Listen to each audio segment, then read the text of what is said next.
Good evening everyone. I hope you all doing well. Welcome back to our channel commerce tutorials.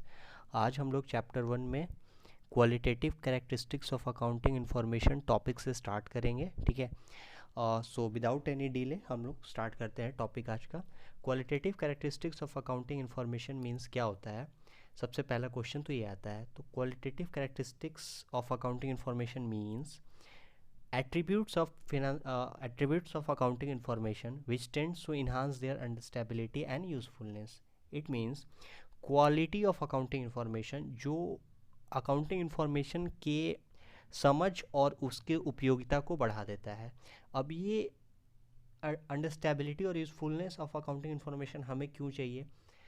इसलिए चाहिए ताकि जो financial accounting information के users हैं वो उससे डिसीज़न बना पाए। ठीक है, और वो समझ पाए कि इस अकाउंटिंग इन्फॉर्मेशन का हमारे डिसीज़न मेकिंग के लिए कितना इम्पोर्टेंस है।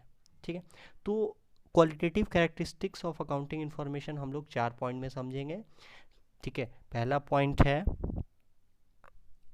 रिलायबिलिटी, रेलेवेंस, अंडरस्टैबिलिटी और कंपैरेबिलिटी। ठीक है, तो सबसे पहले हम लोग रिलायबिलिटी पढ़ते हैं। Reliability means users must be able to depend on the information. Means जो भी फिनेंशियल इंफॉर्मेशन है और उसके यूज़र्स हैं वो उस इंफॉर्मेशन पे डिपेंड कर रह सके, मींस भरोसा कर सके। अब यहाँ से आपको रिलायबिलिटी के बारे में मैं न बताकर इस चार्ट के थ्रू समझाऊंगा तो वो ज़्यादा सही रहेगा। रिलायबिलिटी में 3 चीज़ कवर होता है। पहला वेरीफिएबिलिटी, फेथफुलनेस, न्यूट्रलिटी। ठीक है, तो सबसे पहले हम लोग वेरीफिएबिलिटी को पढ़ते हैं। ठीक है, ये वेरीफिएबिलिटी क्या होता है? ठीक है, इसका मतलब ये होता है कि जो भी अकाउंटिंग रिजल्ट आता है, ठीक है, जैसे मैंने आपको पहले बताया था कि एक कोई भी ट्रांजेक्शन्स पहले एक अकाउंटिंग ईयर में या फिर एक साल में बोल लिया जाए, स्पेसिफिकली एक साल में बहुत सारे ट्रांजेक्शन्स होते हैं बिजनेस में, और वो सारा ट्रांजेक्शन जो है वो एक अकाउंटिंग प्रोसेस के थ्रू गुजरता है, जैसे रिकॉर्डिंग, क्लासीफाइंग, समराइजिंग, ये बताया था मैंने। उस अकाउंटिंग इन्फॉर्मेशन के अकाउंटिंग साइकिल से गुजरने के बाद या अकाउंटिंग प्रोसेस से गुजरने के बाद एक रिज़ल्ट आता है। ठीक है, और वो रिज़ल्ट हम लोग कम्युनिकेट करते थे यूज़र से, यूज़र फिर अपना डिसीजन बनाता था और फिर वो ये प्रोसेस कंटिन्यू होता था। ठीक है, तो जो भी ट्रांजेक्शन्स करने के बाद एक रिज़ल्ट आता है वो वेरीफाई होता है। वो वेरीफाई कौन करता है? एक इंडिपेंडेंट अकाउंटेंट वेरीफाई करता है कि कंपनी ने सेम रिज़ल्ट प्रोड्यूस किया है जो वो इंडिपेंडेंट अकाउंटेंट करेगा या फिर कुछ अलग। मींस कंपनी का एजम्पशंस क्या था, ठीक है, कंपनी का इंटेंशन क्या था फाइनेंशियल स्टेटमेंट बनाने के पहले, ठीक है, वो सारी चीज़ को वेरीफाई किया जाएगा एक इंडिपेंडेंट ऑडिटर के द्वारा या अकाउंटेंट के द्वारा। ठीक है, और वही रिजल्ट आया है कि नहीं जो कंपनी ने प्रोड्यूस किया है। आफ्टर इंडिपेंडेंट ऑडिटर उसको वेरीफाई करेगा तो वो उसी रिजल्ट पे पहुंचेगा जो कंपनी ने प्रोड्यूस किया है कि नहीं। ठीक है, अब इसका एग्जाम्पल क्या होगा वेरीफिएबिलिटी का? सपोज कंपनी ने, एक मिनट, हाँ, सपोज कंपनी ने अगर 10 लाख का एसेट, ठीक है, ये एसेट सपोज आप मान लीजिए प्लांट एंड मशीनरी, ठीक है, प्लांट एंड मशीनरी को डिस्क्लोज किया है अपने बैलेंस शीट में। तो सबसे पहले इसमें क्या चेक करेगा और अकाउंटेंट, इंडिपेंडेंट अकाउंटेंट क्या देखेगा कि मेथड ऑफ डेप्रिसिएशन क्या है। अब ये डेप्रिसिएशन क्या होता है? Depreciation means due to use of asset, उस एसेट के वैल्यू में थोड़ा कमी आता है। सिंपल रखते हैं ताकि अभी आपको डेप्रिसिएशन टॉपिक से तो आप अवेयर है नहीं, तो यूज़ के चलते जो भी एसेट के परफॉर्मेंस में स्लो डाउन्स आते हैं उसे हम लोग डेप्रिसिएशन कहते हैं। ठीक है, तो मेथड ऑफ डेप्रिसिएशन क्या है, रेट क्या है, ठीक है, और वो 10 लाख का एसेट जो आप दिखाए हैं बुक्स में वो सही में 10 लाख का है या उससे कम का है या उससे ज़्यादा का है, वो इंडिपेंडेंट अकाउंटेंट वेरीफाई करेगा। ठीक है, ये एग्जाम्पल था वेरीफिएबिलिटी का। अब न्यूट्रलिटी मीन्स क्या होता है? न्यूट्रलिटी मीन्स जो भी फिनेंशियल स्टेटमेंट बनेगा या जो भी फिनेंशियल इन्फॉर्मेशन है वो फ्री फ्रॉम एरर होना चाहिए और बायसनेस, मींस कोई भी उसमें एरर नहीं होना चाहिए। ठीक है, फिनेंशियल स्टेटमेंट ऐसे प्रिपेयर नहीं होना चाहिए ताकि आप किसी का डिसीजन मेकर का डिसीजन को इन्फ्लुएंस कर सके। जो होगा वही आपको बताना होगा, ठीक है। न्यूट्रलिटी भी कवर हो गया। अब ये फेथफुलनेस मीन्स क्या होता है? ऑब्वियसली फेथफुल का मीनिंग वही होता है विश्वसनीयता। इट मीन्स फिनेंशियल इंफॉर्मेशन जो प्रोड्यूस किया गया है वो रिफ्लेक्ट करना चाहिए कंपनी के कंडीशन को। अब सपोज़ कंपनी का कंडीशन बहुत अच्छा नहीं है और आपने शो कर रखा है एसेट बहुत ज़्यादा है, लायबिलिटी को कम करके, बैंक बैलेंसेस को बढ़ा के आपने कंपनी के पोजीशन को बहुत अच्छा शो करके रखा है। इसे हम लोग विंडो ड्रेसिंग भी कहते हैं, बढ़ा चढ़ा के शो ऑफ करने को अकाउंटिंग में, ठीक है। तो आपने विंडो ड्रेसिंग करके रखा है। तो फेथफुलनेस यही कहता है कि what ever the financial statement is produce must reflect the condition of the business, ठीक है। अगर आपने शो किया है कि बैंक बैलेंस 10,000 है तो वो होना चाहिए, ऐसा नहीं कि वो कम है। अगर डेटर्स का आपने 10 लाख का बैलेंस दिखाया है, अब डेटर्स कौन होते हैं? जिसको आप माल उधार में बेचते हैं।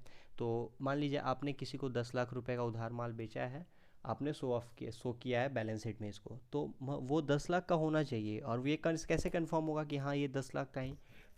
हम लोग उस डेटर से कंफर्म करते हैं, इंडिपेंडेंट अकाउंटेंट जो है उस डेटर से कंफर्म करता है कि हाँ कंपनी ने आपको 10 लाख का माल बेचा है और आपसे 10 लाख रुपए कंपनी को देने हैं, ठीक है। तो ये हमारा 3 पॉइंट कवर हुआ रिलायबिलिटी में। पहला वेरीफिएबिलिटी, दूसरा न्यूट्रलिटी और तीसरा फेथफुलनेस, ठीक है। वेरीफिएबिलिटी मीन्स क्या होता है? वेरीफिएबिलिटी मीन्स जो भी कंपनी अकाउंटिंग रिजल्ट अपने तरफ से बनाती है उसको वेरीफाई करता है इंडिपेंडेंट अकाउंटेंट, और देखा जाता है कि सेम रिजल्ट आया कि नहीं जो कंपनी के द्वारा, कंपनी का क्या एजम्पशन है, इस अकाउंटेंट का क्या एजम्पशन था, ठीक है, वो चेक किया जाता है। न्यूट्रलिटी मीन्स क्या होता है? न्यूट्रलिटी मीन्स फिनेंशियल स्टेटमेंट जो है या फिनेंशियल इन्फॉर्मेशन जो है वो एरर नहीं होना चाहिए, उसमें बायसनेस इन्वॉल्व नहीं होना चाहिए, और ऐसा इस पर्पस से नहीं बनाना जाना चाहिए ताकि हम लोग डिसीजन मेकर के डिसीजन को इन्फ्लुएंस कर सकें। फेथफुलनेस मीन्स क्या होता है? फेथफुलनेस मीन्स जो भी इन्फॉर्मेशन प्रोड्यूस किया गया है वो कंपनी के पोजीशन को रिफ्लेक्ट करे, ठीक है। तो ये रेलेवेंस हमारा हो गया। अब इसको आप लोग जब डिटेल में पढ़ेंगे तो यहाँ भी वही चीज़ लिखा हुआ है, ठीक है। Free from error and bias, faithfulness, ठीक है, इंश्योर रिलायबिलिटी, ठीक है, क्रेडिबल जो वेरीफिएबल होगा इंडिपेंडेंट पार्टी इसके द्वारा, ठीक है। तो ये सारा चीज़ वही है, इसलिए मैंने वहाँ चार्ट से इजी होता समझना, इसलिए मैंने वहाँ से बता दिया। अब हम लोग दूसरा टॉपिक पढ़ेंगे विच इज़ रेलेवेंस, ठीक है। रेलेवेंस मतलब क्या होता है? In short word relevance means जो भी इंफॉर्मेशन मांगा जाए वो अवेलेबल इन टाइम होना चाहिए, वो तुरंत मिले। अब सपोज़ मुझसे मैं इन्वेस्टर हूँ, ठीक है। मैं पता करना चाहा कि कंपनी का प्रॉफिट कितना है करेंट ईयर में। तो मैं आज इन्फॉर्मेशन मांगा, मुझे 2 महीने बाद मिला, तो 2 महीने बाद उस इन्फॉर्मेशन का मेरे लिए कोई मतलब नहीं रह जाता है। तो रिलेवेंस यहाँ पे उसी चीज़ को कवर करता है कि जो भी इन्फॉर्मेशन चाहिए वो तुरंत रेडली अवेलेबल हो या अवेलेबल इन टाइम हो। ऐसा नहीं कि इन्फॉर्मेशन आज मांगा गया तो इन्फॉर्मेशन 4 महीने बाद दिया गया है, ठीक है। उसके बाद हम लोग अंडरस्टेबिलिटी पे समझते हैं कि अंडरस्टेबिलिटी क्या होता है। तो इसके मीनिंग से ही आपका कॉन्सेप्ट क्लियर होना चाहिए कि अंडरस्टेबिलिटी मीन्स कि जो भी फिनेंशियल इंफॉर्मेशन प्रेजेंट किया गया है या जिस सेंस में समझ के प्रेजेंट किया गया है वो सेंस और उन्हें डिसीजन मेकर को भी अच्छे से समझ में आए। अगर लिखा गया है कि डेटर्स 10 लाख का है तो उसको इस तरीके से प्रेजेंट करिए ताकि डिसीजन मेकर्स, अब ज़रूरी तो नहीं है कि डिसीजन मेकर्स भी कॉमर्स पढ़े हो, डिसीजन मेकर्स भी अकाउंटिंग को जानते हो, बट ऐसे प्रेजेंट होना चाहिए कि वो भी समझ पाए कि हाँ ये डेटर्स है 10 लाख का है, ठीक है। अब इंफॉर्मेशन अंडरस्टेबिलिटी के लिए हम लोग क्या करते हैं कि कंपैरेटिव व्यू में भी इंफॉर्मेशन को प्रेजेंट करते हैं कि करेंट ईयर में कितना प्रॉफिट था, पिछले साल कितना प्रॉफिट था, उसके पिछले साल कितना प्रॉफिट था। तो अगर हम कंपैरेटिव मैनर में डिसीजन को प्रेजेंट करें तो उसका अंडरस्टेबिलिटी बढ़ता है, ठीक है। और अगर हम अच्छा कम्युनिकेट भी करें, कम्युनिकेशन भी बहुत ज़रूरी पॉइंट है इसमें, ताकि इन्फॉर्मेशन अच्छी तरीके से वो लोग समझ पाएँ, ठीक है। अब ये अंडरस्टेबिलिटी में एक कहा ये जाता है कि जब तक एक अच्छा कम्युनिकेटर ना हो आप कम्युनिकेशन के ऑब्जेक्टिव को मीट नहीं कर पाएंगे, ठीक है। अगर आप जो मैसेज देना चाहते हैं अगर वो इफ़ेक्टिव वे में रख नहीं पाएंगे तो सामने वाला उस चीज़ को समझ नहीं पाएगा, ठीक है। तो इंटरप्रिटेशन वैसा ही होना चाहिए ताकि डिसीजन मेकर को अकाउंटिंग इंफॉर्मेशन समझ में आए। ठीक है, अब पढ़ते हैं इस चीज़ को क्या लिखा हुआ है। Understandability means decision maker must interpret the accounting information in same sense as it is prepared and conveyed to them. ठीक है, जो सोच के फिनेंशियल स्टेटमेंट बनाया गया है वही सेंस, जिस सेंस जो सेंस सोच कर फिनेंशियल इंफॉर्मेशन को बनाया गया है वही सेम सेंस डिसीजन मेकर को भी समझ में आनी चाहिए, तभी जाके अंडरस्टेबिलिटी का पॉइंट सक्सेसफुली कवर होगा। ठीक है, अब ये भी हो गया। तो हम लोग आज अकाउंटिंग इंफॉर्मेशन के क्वालिटेटिव कैरेक्टरिस्टिक्स को कवर कर लिए, विच इज़ रिलायबिलिटी, रेलेवेंस, अंडरस्टेबिलिटी और एक कंपेरेबिलिटी बचा हुआ है, उसको हम लोग देखते हैं।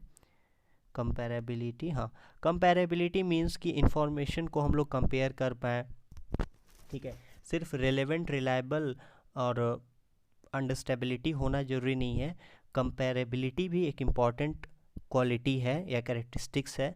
अब कंपेयर इसलिए ज़रूरी है ताकि समझना होगा कि हाँ कंपनी ने करेंट ईयर में अपने गोल अचीव किए कि नहीं, कितना प्रॉफिट बनाया, क्या कमी रह गई थी कि पिछले साल से करेंट ईयर में कम प्रॉफिट हुआ। हो सकता है कंपनी डाउनवर्ड स्लोपिंग में जा रही हो सकता है कोई एबनॉर्मल इवेंट्स के चलते ऐसा हुआ हो। तो इन सब चीज़ों के लिए कंपेरेबिलिटी भी एक इम्पॉर्टेंट क्वालिटी है। ठीक है, अब कंपेरेबिलिटी के लिए हम क्या करते हैं कि डिसीजंस को जो है हम लोग कंपेरेबिलिटी इंडेक्स में प्रेजेंट करते हैं। जो हर, जैसे सपोज़ 2001 में इतना कंपनी का प्रॉफिट था, 2002 में ये है, 2003 में ये है, 2006 में ऐसे ऐसे ऐसे करके हम लोग कंपेरेबिलिटी व्यू बना के कंपनी के इंफॉर्मेशन को कंपेरेबल बनाते हैं। ठीक है, अब है ऑब्जेक्टिव ऑफ अकाउंटिंग। ठीक है, basic objective of accounting information क्या है? Basic objective of accounting information ये है कि अकाउंटिंग इंफॉर्मेशन प्रोवाइड कराना, यूजफुल अकाउंटिंग इंफॉर्मेशन प्रोवाइड कराना एक्सटर्नल और इंटरनल ग्रुप्स को। ठीक है, अब इसका सबसे पहला जो ऑब्जेक्टिव है वो है maintenance of books of accounts. ठीक है, sorry, maintenance of record of business transactions. ठीक है, ये है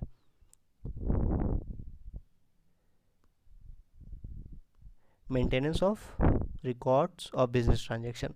ऑब्वियसली जो भी ट्रांजेक्शन्स होते हैं उसे हम लोग सिस्टमेटिक वे में बुक्स ऑफ अकाउंट्स में रिकॉर्ड करते हैं। ठीक है, प्रॉपर रिकॉर्ड ज़रूरी है। क्यों? क्योंकि आप ट्रांजेक्शन्स को याद नहीं कर सकते हैं। अगर वेल ट्रेंड मैनेजर भी होगा ना या वेल ट्रेंड अकाउंटेंट भी होगा, वो भी सारे ट्रांजेक्शन्स को याद नहीं कर सकता है। इसलिए proper recording of business transactions बहुत ज़रूरी है।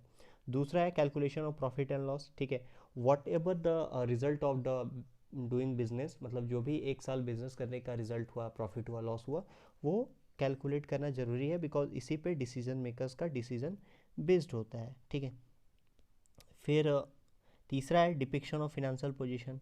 ठीक है, एक साल बिजनेस करने के बाद आपके पास क्या एसेट है, क्या लायबिलिटी है, वो at the end of the year आपको बताना पड़ता है। उसके बाद है providing accounting information to its user. अब जो भी आपने अकाउंटिंग इंफॉर्मेशन आपने एक साल बिजनेस करने के बाद आपके पास है, उसे उसके यूज़र्स को प्रोवाइड कराना। अब जैसे इसके अलग अलग यूज़र्स के लिए अलग अलग होगा। ठीक है, अब जैसे मैं इस टॉपिक को पहले कवर कर चुका हूँ, बट फिर भी एक यहाँ पे बता दे रहा हूँ, शॉर्ट इंट्रो दे दे रहा हूँ इस टॉपिक के बारे में। पहला इन्वेस्टर और पोटेंशियल इन्वेस्टर के लिए क्या है कि रिस्क रिटर्न क्या होगा, जो भी इन्वेस्टमेंट लगाएं उस पर रिटर्न क्या है, वो कितना रिस्की है, वो पैसा मिलेगा नहीं मिलेगा। ठीक है, उसके बाद है यूनियन और एम्प्लॉय के लिए क्या है, स्टेबिलिटी के लिए, सैलरी इंक्रीमेंट के लिए, प्रॉफिट के लिए, ठीक है, प्रॉफिटेबिलिटी के लिए, लेंडर्स के लिए और फाइनेंशियल इंस्टीट्यूशंस के लिए क्या है, कंपनी कितना क्रेडिट वर्थनेस है कंपनी का, कंपनी कितना टाइमली रिपेमेंट कर देता है लोन्स वगैरह का, ठीक है, और इंटरेस्ट वगैरह का। सप्लायर्स और क्रेडिटर्स के लिए क्या है वही चीज़, पैसा टाइम से मिलेगा कि नहीं मिलेगा, इन्हें हम लोग सामान दें या ना दें, वो कैसे डिपेंड करेगा। अगर तब टाइम से कंपनी पैसा पे कर देगा क्रेडिटर्स का, रॉ मटेरियल प्रोवाइडर्स का, तो वो पैसा वापस मिल जाएगा, वो रॉ मटेरियल्स उन्हें देंगे। गवर्नमेंट के लिए क्या है, गवर्नमेंट और अदर अदर रेगुलेटरीज के लिए क्या है कि टैक्सेस वगैरह टाइम से पेमेंट हो रहे हैं कि नहीं, या फिर अदर कंप्लायंसेस पूरा हो रहा है कि नहीं जो गवर्नमेंट का है। ठीक है, सोशल रिस्पॉन्सिबिलिटी ग्रुप के लिए क्या है, मैंने आपको बताया था ना कि business is a part of society. So business का एक रिस्पॉन्सिबिलिटी है कि बिजनेस सोसाइटी के लिए भी कुछ करे। ठीक है, जैसे सोसाइटी में प्लेग्राउंड बनवा देना, सोसाइटी के लिए कुछ छोटे मोटे फंक्शंस ऑर्गेनाइज कर देना। ठीक है, और कॉम्पिटिटर्स के लिए क्या है, कॉम्पिटिटर्स के लिए अकाउंटिंग इन्फॉर्मेशन का यूज़ ये है कि उसका क्या स्ट्रेंथ है, हमारा जो कॉम्पिटिटर होगा वो देखेगा कि इस कंपनी का क्या स्ट्रेंथ है, क्या वीकनेस है, ताकि वो फ्रेंडली कंपटीशन कर पाए हमसे। ठीक है, ये भी हो गया।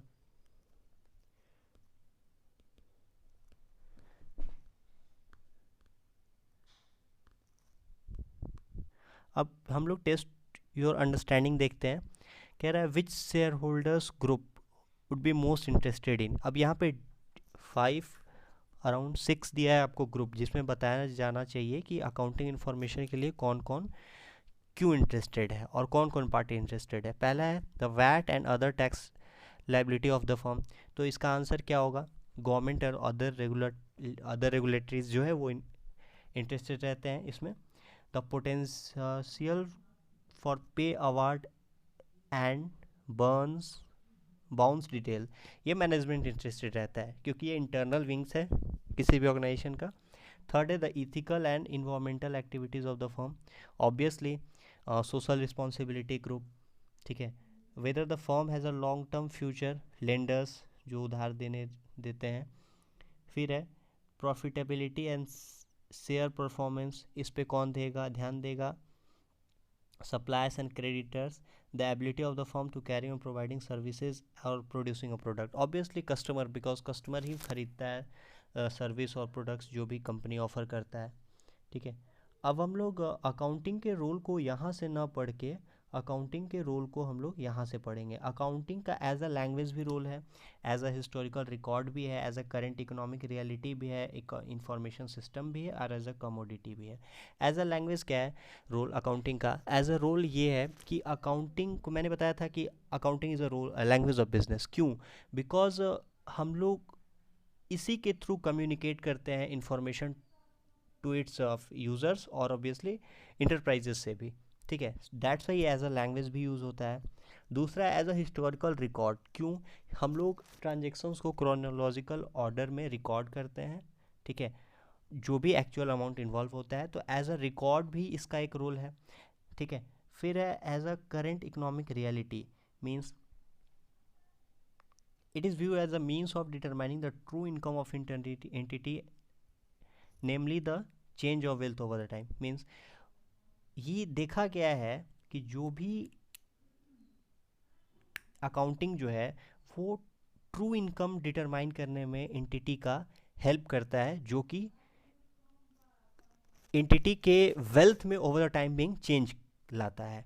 ठीक है, तो एज अ इकोनॉमिक रियलिटी भी इसका रोल है। एज अ इंफॉर्मेशन सिस्टम क्या रोल है, बिकॉज ये इंफॉर्मेशन प्रोवाइड करता है to external and external users. ये बहुत बार हम लोगों ने पढ़ चुका, हर टॉपिक में इसका कहीं ना कहीं एक रेफरेंस है। और as a commodity means specialise information और सर्विसेज का बहुत ज़्यादा डिमांड है आज हम लोग की सोसाइटी में। ठीक है, जो कि अकाउंटेंट इस सर्विस को प्रोवाइड करा पाते हैं, अकाउंटिंग के सर्विसेज को, जो भी एज अ कमोडिटी भी इसका बहुत डिमांड है। ठीक है, कमोडिटी में क्या होता है, commodity which is able two by और सेल इन द मार्केट। ठीक है, तो जैसे गुड्स एंड सर्विसेज, तो अकाउंटिंग इंफॉर्मेशन, अकाउंटिंग भी एक सर्विस की तरह हमारे बिजनेस में देखा गया है, हमारे सोसाइटी में देखा जाता है। ठीक है, तो आज के लिए हम लोग इतना ही रहने देते हैं, बिकॉज नेक्स्ट जो टॉपिक है बेसिक टर्म्स इन अकाउंटिंग, वो बहुत ज़्यादा लंबा चलने वाला है। ठीक है, बट बिफोर दैट हम लोग एक छोटे से प्रैक्टिस को कवर करेंगे, which is test to understanding 4। पहला क्वेश्चन है which of the following is not a business transaction, bought furniture for ₹10,000 for a business. ये तो ट्रांजेक्शन है, क्योंकि मैंने क्या बताया था, ट्रांजेक्शन का मतलब, transaction means performance of a act in a business. तो ये बाइंग और सेलिंग ऑफ फर्नीचर या गुड्स एंड सर्विसेज, ठीक है, बिजनेस में कुछ खरीद रहा है तो ये ट्रांजेक्शन है। Paid salary of employ, obviously ये भी है। Paid son's fee from her personal bank account 20,000 and last one is paid son's fee from the business. तो बेटे का फीस पे कर रहा है वो अपने पर्सनल बैंक अकाउंट से, थर्ड ऑप्शन में, और फोर्थ में वो बेटे का फीस डिपॉजिट कर रहा है अपने बिजनेस से। तो जब भी बिजनेस इन्वॉल्व है तो वो ट्रांजेक्शन तो है, बट उसके पर्सनल अकाउंट से वो पेमेंट कर रहा है तो it is none of the job of a business कि वो अपने पर्सनल बैंक अकाउंट से कोई भी ओनर क्या कर रहा है। तो C is the correct answer. Next question है, Dipti wants to buy a building for her business today, ठीक है, which of the following is relevant data for his decision, ठीक है। दीप्ति जो है वो बिल्डिंग खरीदना चाहती है, घर खरीदना चाहती है तो बिजनेस के लिए, तो उसके लिए कौन कौन सा नीचे जो इन्फॉर्मेशन दिया है, कौन सा इन्फॉर्मेशन उसको इस डिसीजन लेने में हेल्प करेगा। पहला है similar business acquired, the required building is 2000 for 10 lakh. Same building 2000 में एक्वायर किया गया था 10 लाख में। बिल्डिंग कॉस्ट डिटेल, मतलब अगले साल 2003 का कॉस्ट डिटेल बिल्डिंग का, 1998 का बिल्डिंग का कॉस्ट डिटेल, और similar building cost in August 2005 for 25 lakh. अगर दीप्ति 2000 में घर खरीद रही है टू ईयर 2000 में, तो उसके लिए कौन सा इंफॉर्मेशन इंपॉर्टेंट है, उसके लिए ऑप्शन ए है सपोज, ठीक है।